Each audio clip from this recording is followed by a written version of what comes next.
यहाँ से निकले थे पहाड़ से नीचे उतर के और मदीना मुनव्वरा के अंदर जिस दिन जाके दाखिल हुए थे आप, उस दिन 12 रबीउल अव्वल की तारीख हो चुकी। यहाँ यकम रबीउल अव्वल को जिस दिन मदीना में जाकर दाखिल हुए, सबसे पहला काम नबी सल्लल्लाहु अलैहि वसल्लम ने मदीना में क्या किया? आपने एक मस्जिद बनाई, उसकी बुनियाद डाली। वो कौन सी मस्जिद थी? मस्जिद कुबा। इस्लाम की सबसे पहली मस्जिद जो है मदीना में, वो कौन सी मस्जिद है? मस्जिद कुबा इस्लाम की सबसे पहली मस्जिद है, मदीना की मस्जिद। और रसूलुल्लाह सल्लल्लाहु अलैहि वसल्लम की सही हदीस है मुत्तफ़िक़ आलिया, आपने फरमाया जिसने घर से वुज़ू किया और मस्जिद कुबा में जाके 2 रकात नफल अदा कर, उसको मक़बूल उम्रे का सवाब मिलेगा। आपकी सही हदीस है। आप जब मदीने में जाएंगे तो घर से वुज़ू करके जाएं और सबसे पहले ज़ियारत वाले मस्जिद कुबा लेके जाते हैं, वहाँ पे आप 2 नफल पढ़ेंगे। उसकी गारंटी दी है रसूलुल्लाह सल्लल्लाहु अलैहि वसल्लम ने कि वहाँ पे 2 नफल पढ़ने वाले को मकबूल उम्रे का सवाब मिलेगा, जो अल्लाह की बारगाह में कबूल किया जाएगा। तो मोहतरम 14 रबीउल अव्वल को आप सल्लल्लाहु अलैहि वसल्लम मस्जिद नबी जहाँ पे मेन बड़ी मस्जिद है, 14 रबीउल अव्वल को वहाँ पे पहुंचे थे। ये 14 दिन और नबी सल्लल्लाहु अलैहि वसल्लम जब यहाँ से जा रहे हैं तो रास्ते में 2 वाक़यात जो हैं पेश आते हैं, बड़े मशहूर वाक़यात हैं। आपकी खिदमत में मैं मुख्तसर पेश करूंगा, उसके बाद इंशाल्लाह मैं अगली ज़ियारत का आपको बताऊंगा। सबसे पहला मशहूर वाक़या कि आप सल्लल्लाहु अलैहि वसल्लम जब जा रहे हैं तो सराका बिन मालिक रज़ियल्लाहु अन्हु, ये सहाबी रसूल है, उस वक्त ये मुसलमान नहीं हुए थे, तो ये तेज रफ्तार घोड़े से तलवार लेके भाग गए। आप सल्लल्लाहु अलैहि वसल्लम को ढूंढ रहे, तलाश कर रहे हैं कि आपको बाद अल्लाह शहीद करके मसरूर अबू जहल से ले लूंगा। तो जब आप सल्लल्लाहु अलैहि वसल्लम के करीब पहुंच गए तो तलवार निकाली, आपके ऊपर हमला करने लगे कि आपको माज़अल्लाह शहीद कर दूंगा। तो जब हमला करने लगे तो आपने जमीन को हुक्म दिया, या अर्ज़ खुदी ही, जमीन इसको पकड़ ले। तो जमीन ने इसको पकड़ लिया, मेरी बात जमीन ने दंसा दिया उसके घोड़े को जमीन के अंदर। सराका बिन मालिक गिर गया और रोने लगे, कहने लगे मुझे माफ कर दे, मैं आपने हमला नहीं करूं। फिर रोने लगे, आपने माफ फरमा दिया। फिर थोड़ी देर के बाद इसके दिल में लालच है, सराका बिन मालिक फिर हमला करने लगे। फिर आपने जमीन को हुक्म दिया, फिर जमीन ने पकड़ लिया, फिर रोने लगे। तो इसी तरह 3 दफा हमला किया रसूलुल्लाह सल्लल्लाहु अलैहि वसल्लम, 3 दफा माफ फरमा। फिर सराका बिन मालिक जब वापस पलटते हैं तो रसूलुल्लाह सल्लल्लाहु अलैहि वसल्लम इसको बुलाते हैं, फिर कहते हैं सराका वापस आओ, इसको बशारत सुनाते हैं। कहते हैं सराका एक वक्त आएगा तो मुसलमान होगा और एक वक्त आएगा कि मुसलमान ईरान फतह करेंगे और ईरान के बादशाह कसरा के सोने के कंगन तुझे मुसलमान पहनाएंगे, तेरे हिस्से में आएंगे। एक वक्त आया इसने इस्लाम कबूल किया। फिर एक जमाना आया हजरत उमर बिन खत्ताब रज़ियल्लाहु अन्हु के दौर के अंदर मुसलमानों ने ईरान फतह किया। कसरा जो बादशाह था उसके सोने के कंगन सराका बिन मालिक के हिस्से में आए, माले गनीमत में। इसने हाथ पे पहन के शोर मचा दिया, कहा लोगों इन सोने के कंगनों की बशारत मुझे रसूलुल्लाह सल्लल्लाहु अलैहि वसल्लम ने, सुभान अल्लाह, आपकी ये बशारत भी पूरी हो गई। फिर दूसरा मशहूर वाक़या, आप जा रहे हैं तो आपके पास खाने का सामान खत्म हो गया, तो आपने एक बूढ़ी औरत का घर देखा जिसका नाम था उम्मे माबद। आप उस घर के करीब गए, कहने लगे अम्मा हम मुसाफिर हैं, हमारे पास खाने का सामान खत्म हो गया है, हमें हमसे पैसे ले ले और हमें खाने के लिए कुछ दे दे। उम्मे माबद बूढ़ी कमजोर औरत कहती है बेटा कहत का जमाना है, मेरे घर में कुछ नहीं है, अगर होता तो आपसे पैसे ना लेती, मैं आपको वैसे खाने के लिए दे देती। आपने फरमाया कोई बात नहीं, तेरे घर में अम्मा कुछ नहीं है खाने के लिए, तुम्हारे घर में मुझे एक बकरी नजर आ रही है, अगर इजाजत दो तो मैं इस बकरी का दूध ना निकाल लूं। उम्मे माबद ने जब सुना तो कहने लगी बेटा ये बकरी बीमार है, मरने वाली है, ये तो दूध नहीं देती, ये कैसे तू दूध निकालेगा इसका? आपने फरमाया कोई बात नहीं, तुम इजाजत दे दो, मैं इसका दूध निकाल लूंगा। तो जब उम्मे माबद ने कहा हाँ अगर तुम निकाल सकते हो तो निकाल लो, ये बीमार बकरी का कैसे निकालोगे? आपको जब इजाजत मिली आपने बिस्मिल्लाहिर्रहमानिर्रहीम पढ़ के बकरी को हाथ लगाया, उस बीमार बकरी ने इतना दूध दिया, इतना दूध दिया कि उम्मे माबद के घर के सारे बर्तन बन गए। सुभान अल्लाह, पीछे वाले भी बोलो सुभान अल्लाह। आप दफा कहना पड़ता, जरा जोर से बोल दिया करो, कुछ नहीं। सुभान अल्लाह कहने से कोई बीमार होगा तो दवाई फ्री लेके देंगे शुएब भाई इंशाल्लाह, कोई टेंशन नहीं भाई। सुभान अल्लाह कहने से 1 लाख दफा अजर मिलना है आपको, 1 लाख दफा। हदूद हरम है, ये देखे जरा अपने सीधे हाथ की तरफ, ये पर्दे पीछे कर लें अपने सीधे हाथ, ये देखे निशानी ये गुजरने लगी है, ये देखना जरा पहाड़ के साथ हदूद हरम की ये निशानी, ये बाकी गुजर गई। अब बोले सुभान अल्लाह, सुभान अल्लाह। अब आपको 1 ही दफा अजर मिलता है क्योंकि हम हदूद हरम से बाहर निकल चुके हैं। حدود حرم کی اللہ نے یہ شان رکھی ہے 127 مربع کلومیٹر تک پھیلا ہوا ہے. اس کی ایک نیکی 1,00,000 نیکی کے برابر ہے اور اس کا ایک گناہ 1,00,000 گناہ کے برابر ہے. اب سعودی گورنمنٹ نے اس کی پکی نشانیاں لگا دی ہیں. آج سے 40 صدیاں پہلے 4000 سال پہلے ابراہیم علیہ السلام نے اس کی نشانیاں لگائی تھی. کیسے نشانیاں لگائی؟ اللہ نے ایک پتھر دیا جبرائیل امین کو، جو فرشتوں کا سردار ہے. جبرائیل کو کہا فرشتے کو اس پتھر کو زمین کے اوپر رکھ کے آؤ. اور کون سا پتھر تھا جسے آج لوگ چومتے ہیں؟ ہجر اسود، کالا سیاہ پتھر، اسے ہجر ابیہ کہتے تھے، روشن سفید پتھر کہتے تھے. جب یہ پتھر جنت سے لایا، جنت کا پتھر ہے. صحیح حدیث ہے، مختلف کہانیاں جس کو سارے علماء مانتے ہیں. قیامت کے دن میدان محشر میں رسول اللہ صلی اللہ علیہ وسلم فرماتے ہیں ہجر اسود کو فرشتے لائیں گے. اس کی 2 آنکھیں ہوں گی، ایک زبان ہوگی، اور جتنے دنیا میں لوگ اس کو چوم رہے ہیں، ہر چومنے والے کی شفاعت کرے گا، اس کی شفاعت قبول کی جائے گی. یہ جنت کا پتھر ہے اور مختلف کہانیاں اس پہ حدیث ہے جس کو سارے علماء مانتے ہیں. جب اس پتھر کو جنت سے لایا تو کہاں پہ رکھا تھا؟ وہ جگہ دیکھیے کسی نے، یہ پتھر کہاں رکھا تھا؟ نہیں دیکھا. مسجد حلال دیکھیے کسی نے. صفا اور مروہ کے درمیان رستہ باب الاسلام. باب الاسلام سے باہر نکلو تو آپ کسی دیہات کی طرف جبل ابو قبیس، دنیا کا پہلا پہاڑ ہے. اللہ نے جب کائنات کو پیدا کیا تو پانی کا ایک بلبلہ پیدا کیا، اس کے اندر سے خشکی کا ٹکڑا نکالا. جب خشکی کا ٹکڑا نکالا تو سب سے پہلے جبل ابو قبیس نکلا تھا. جبل ابو قبیس کی چوٹی کے اوپر ہے مسجد حلال بنی ہوئی ہے. حلال کہتے ہیں چاند کو. وہاں پہ کھڑے ہو کے رسول اللہ صلی اللہ علیہ وسلم نے چاند کے 2 ٹکڑے کیے تھے. مسجد حلال وہاں پہ چاند والی مسجد مشہور ہے. جب جبرائیل نے جنت سے لایا پتھر کو، ہجر اسود کو مسجد حلال والی جگہ چوٹی کے اوپر آ کے رکھا تھا. یہ اتنا روشن تھا، اتنا روشن تھا، جو آج انسانوں کے گناہ چوس چوس کے کالا ہو گیا ہے. اتنا روشن تھا کہ اس کی چمک 127 مربع کلومیٹر تک پڑی تھی. وہاں تک حدود حرم مقرر کرتی. سبحان اللہ، سبحان اللہ. یہ ہجر اسود جنت کا پتھر ہے، اس کو چوم کے جاؤ، یہ تمہاری شفاعت کرے گا کیا انشاءاللہ. تو محترم، یہ تھی آج کی ہماری پہلی زیارت اور اس کا مختصر سا واقعہ میں نے آپ کو بتا دیا ہے. اگلی زیارت آ رہی ہے میدان عرفات کی.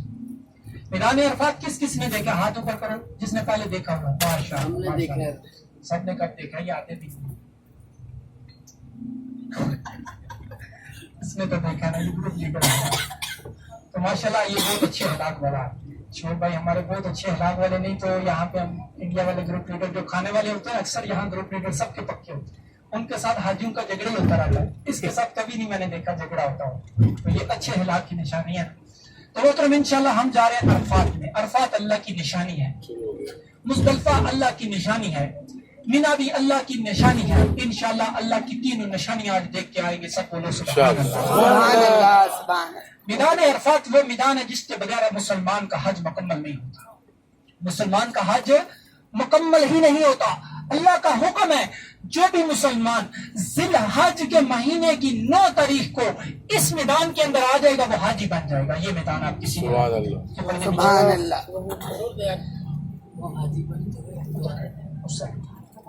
یہ دیکھیں میدان ہے. پردے پیچھے کر لے، سب کو نظر آئے گا. ادھر والے یہ بھائی پردے پیچھے کریں نا، یہ ادھر والے کو نظر. یہ عرفات دیکھنا، بورڈ لگے ان کے بدایا عرفات، عرفات سٹارٹ ہے. یہ عرفات کا میدان ہے، اس کے بغیر تمہارا حج مکمل ہو ہی نہیں سکتا. یہ حج کا سب سے بڑا رکن ہے، اسے رکن اعظم کہا گیا ہے وقوف عرفہ کا. یہ حج کا سب سے بڑا رکن ہے کہ جو مسلمان 9 ذی الحج کو اس میں آ جائے گا وہ حاجی بن جائے گا. جو اس میں نہیں آئے گا وہ خانہ کعبہ کے لاکھ چکر لگائے، لاکھ عمرے کرے، لاکھ طواف کرے، لاکھ قربانیاں کرے، لاکھوں روپے خرچ کر دے، وہ حاجی نہیں بن سکتا جب تک اس میدان میں آ کے قدم نہیں رکھے گا. 9 ذی الحج کو مغرب سے پہلے پہلے آپ نے اس کے اندر داخل. یہ بس اللہ کا حکم ہے. صبح فجر سے لوگ آنا شروع ہو جاتے ہیں. اصل وقت اس کا ظہر کا شروع ہوتا ہے. ظہر سے لے کے مغرب تک آپ جب بھی داخل ہو گئے آپ حاجی بن گئے. یہ حج کا سب سے بڑا رکن ہے جسے رکن اعظم کہا گیا ہے، عرفہ کرنا. اس کے اندر لاکھوں مسلمانوں کا سمندر ہر سال آتا ہے. تو یہ عرفہ کا میدان ہے. اس کے اندر ہم نے 3 زیارتیں کرنی ہیں. ایک تو وہ سامنے والا پہاڑ دیکھیں، سامنے وہ پچھلی سائڈ بڑا پہاڑ ہے، اس کو کہتے ہیں جبل سعد. سعد بن نبی وقاص رضی اللہ عنہ مشہور صحابی. 10 صحابہ جنہیں عشرہ مبشرہ کہا گیا، جنہیں جنت کا سرٹیفکیٹ دنیا کے اندر رسول اللہ صلی اللہ علیہ وسلم نے دیا، ان میں سے 7 بھی بڑے مشہور صحابی ہیں. یہ ان کے نام کا پہاڑ ہے جبل سعد. اس کے مشرق کی جانب دوسرا پہاڑ ہے جبل رحمت. जिस पहाड़ के ऊपर आदम अलैहिस्सलाम की तौबा कबूल हुई थी। हम इंशाल्लाह सब लोगों को जबल रहमत के ऊपर जाने का मौका देंगे। उस पहाड़ पे सब चले जाना है इंशाल्लाह, गाड़ी वहां पे रोकते हैं, वो छोटा पहाड़ है, उस पर इतना टाइम नहीं लगता। तो जबल रहमत वो पहाड़ी है जिसके दामन में रसूलुल्लाह सल्लल्लाहु अलैहि वसल्लम ने खड़े होके कस्वा नाम की मशहूर ऊँटनी आप सल्लल्लाहु अलैहि वसल्लम की, आपने ऊँटनी के ऊपर बैठकर खुतबा हज्जतुल विदा इरशाद फरमाया था। आपने अपनी जिंदगी में एक हज किया है और 4 उम्रे की है। जो हज की उसे कहते हैं हज्जतुल विदा, इसका जो खुतबा दिया उसे कहते हैं खुतबा हज्जतुल विदा। यह खुतबा आपने ऊँटनी के ऊपर बैठकर इसी जबल रहमत के दामन में दिया था। यह आपकी जिंदगी का एक तरी ही खुतबा है, खुतबा हज्जतुल विदा जो आपने यहाँ पे दिया था। इंशाल्लाह यहाँ पे आपको उस पहाड़ी के ऊपर जाने का मौका देंगे। और तीसरी ज़ियारत होगी मस्जिद निमरा की। आलम इस्लाम की 3 मशहूर मस्जिदें हैं जो पूरा साल बंद रहती हैं। इंशाल्लाह तीनों मस्जिदें आज आपको दिखाएंगे। सब बोलो सुभान अल्लाह, सुभान अल्लाह। पहली मस्जिद तो आपके सीधे हाथ की तरफ ये सामने वाली है, मस्जिद निमरा, जिसमें हज का अब खुतबा देती है। अभी इस साइड पे भी देखते जाए, ये देखिए रेड कलर के रोड है ना, क्या यहाँ से चलो सीधा मस्जिद में निकलोगे जाके हरम। 16 किलोमीटर 4 रोड है, 3 गुजर के एक वो लास्ट पे जाके है। पहाड़ काट के गाड़े निकाल के शॉर्ट रास्ते गवर्नमेंट ने बनाया 16 किलोमीटर। जो लोग कहते हैं ना हमने पैदल हज किया, वो इन्हीं 16 किलोमीटर रास्तों पे चल के आते हैं, फिर चल के जाते हैं 32 किलोमीटर। ये पैदल चलने वालों के रास्ते हैं। और ये आपके सीधे हाथ की तरफ मस्जिद निमरा है। ये पूरा साल बंद रहती है और पूरे साल में सिर्फ 2 नमाजें इसमें पढ़ती हैं, ज़ोहर और असर की 9 ज़िलहज हज वाले दिन। इसी के अंदर इमाम हज का खुतबा देता है और एक तकबीर के साथ 2 नमाजें 2-2 रिकत करके पढ़ते हैं। 2 रिकत ज़ोहर की सलाम फेर के फिर 2 रिकत असर की ज़ोहर के वक्त अदा करते हैं। और ये गुंबद वाला हिस्सा जो फर्स्ट हिस्सा है इसका सामने वाला, 3 गुंबद और 2 मीनार, ये अरफा से बाहर है। अगले 4 मीनार जो हैं ये अरफा के अंदर हैं। इसकी 6 मीनार हैं, 3 गुंबद हैं, 64 दरवाजे हैं। 3.5 लाख नमाजी एक वक्त में नमाज पढ़ सकता है। डबल स्टोरी, दुनिया की तीसरी बड़ी मस्जिद इसको कहते हैं। और ये कुछ हिस्सा अरफा से बाहर है, ये पीछे वाला हिस्सा। अगला हिस्सा ये बोर्ड लगा हुआ है यहाँ से वहां से, इसका हिस्सा अरफात के अंदर है। तो अभी आपने इस साइड पे देखना है, ये आपको पीले रंग के बोर्ड नजर आ रहे हैं। अरफात यहाँ से स्टार्ट हो रहा है, ऊपर लिखा बताया अरफात, अरफात स्टार्ट हियर। यहाँ से मैदान अरफात शुरू हो रहा है। हज के दिन आना दिन पीले बोर्डों से आपने अंदर हो जाना है। अभी हमारी गाड़ी मैदान अरफात में दाखिल हो चुकी है। सब बोलो सुभान अल्लाह, सुभान अल्लाह। ये अरफात है सारा, देखते हो अभी हम इसमें आ चुके हैं। मुकम्मल बहुत बड़ा, 4 किलोमीटर चौड़ा, 6 किलोमीटर लंबा है। 2 लाख पौधा लगा हुआ है इसके अंदर। और ये पौधे किसने लगाए हैं, किसी को पता है? ये पाकिस्तान का एक जनरल गुजरा, जनरल ज़ियाउल, ये हमारे बुजुर्ग जानते होंगे, ज़ियाउल, ये उसने लगवाए थे। उसने तोहफा दिए थे, पहला पौधा भी अपने हाथ से लगाया था।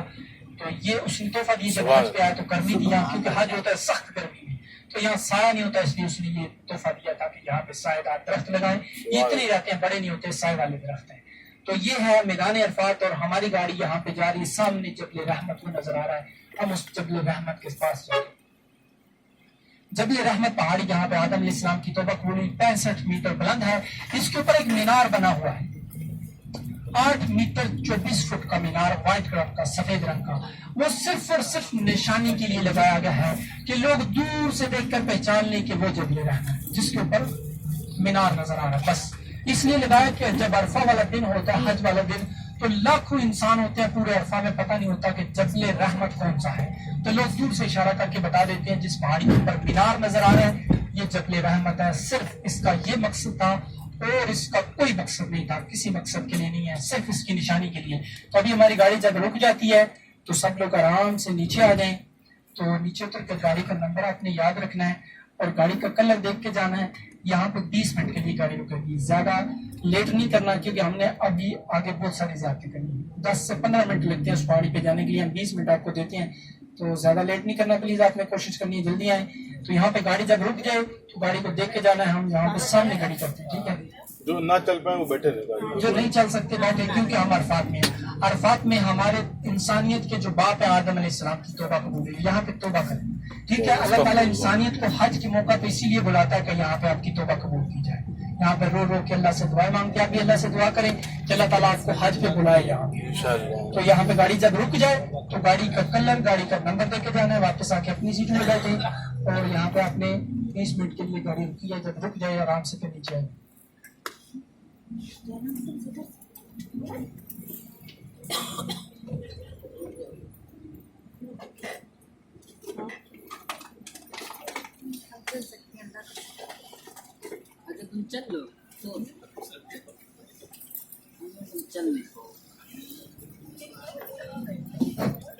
जबल रहमत पहाड़ी से जब आप उतरेंगे तो सामने पीले रंग का बोर्ड नजर आएगा, 4H लिखा हुआ है, इंग्लिश में H लिखा हुआ है। H वाले बोर्ड के साथ आए, 5 नंबर बोर्ड के पास हमारी गाड़ी खड़ी है। 5 नंबर बोर्ड के पास हमारी गाड़ी खड़ी है, सब याद रखना 5 नंबर बोर्ड।